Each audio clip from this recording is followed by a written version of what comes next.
திருவண்ணாமலை பைபாஸ்லேருந்து பார்க்குறோம். அங்கே தெரியறது தான் திருவண்ணாமலையோட தீபம்.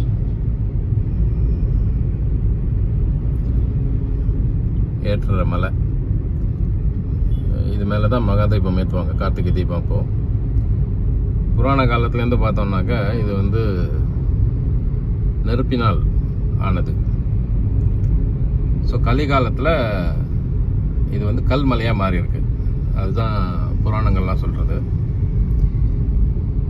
இந்த நெருப்பான மலை சிவனுக்கு ரொம்ப உகந்த இடம் அப்படின்னு சொல்கிறோம்.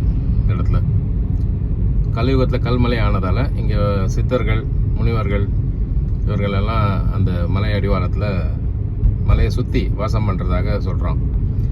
பல பேர் கிரிவலம் போகிறவங்களுக்கு சித்தர்களின் அருளாசி அனுபவங்கள் இருக்கிறதாக நிறைய பேர் சொல்கிறாங்க இங்கே இருக்கிறவங்க. அதனால தான் பௌர்ணமி அன்றைக்கி பார்த்தோம்னாக்கா கிரிவலத்துக்கு இப்போ லட்சக்கணக்கான மக்கள், 10 லட்சம் பேர்னு எஸ்டிமேட் சொல்கிறாங்க ஒரு கிரிவலத்துக்கும்.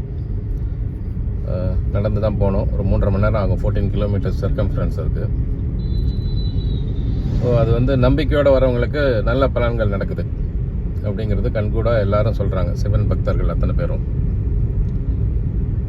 இந்த திருவண்ணாமலைக்கான ஒரு சிறப்பம்சம் என்ன அப்படின்னாக்கா, சில ஊர்களுக்கு சென்று வந்தால் புண்ணியம், சில கோயில்களை போய் தரிசித்து வந்தால் புண்ணியம், சில ஊர்களில் போய் அங்கேயே தங்கணும். இப்போ ஃபார் எக்ஸாம்பிள் வந்து ராகுஸ்தலம்னு ஒன்று இருக்குது, ஸ்ரீகாளஹஸ்தி. ராகு தோஷம் இருக்கிறவங்க வந்து அங்கே இந்த ஊரில் போய் ஒரு நைட் தங்கணும். ஏன்னா அந்த ஊரில் இருக்கிற காற்று நம்ம மேலே படணும், பட்டாக்க ராகுவினால் ஏற்படும் தோஷங்கள், ராகு கேதுவால் ஏற்படும் தோஷங்கள் விலகும் அப்படின்னு மக்கள் நம்பிக்கை இருக்குது.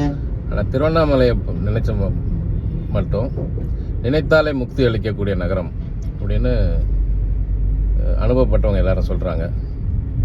முக்தி வேண்டி இருக்கிறவங்க நினைச்சாலே போதும் திருவண்ணாமலையை. ஸோ இங்கே இருக்கிற அருணாச்சலேஸ்வரர் அப்படி ஒரு சக்தி வாய்ந்தவர். சிவன் ஸ்தலத்தில் இது ஒரு முக்கியமான ஸ்தலம், நெருப்பு அக்னி ஸ்தலம். ஸோ திருவண்ணாமலையை நினைத்தாலே முக்தி அளிக்கக்கூடிய ஒரு சிவஸ்தலமாக தான் இதை பார்க்குறாங்க எல்லாரும்.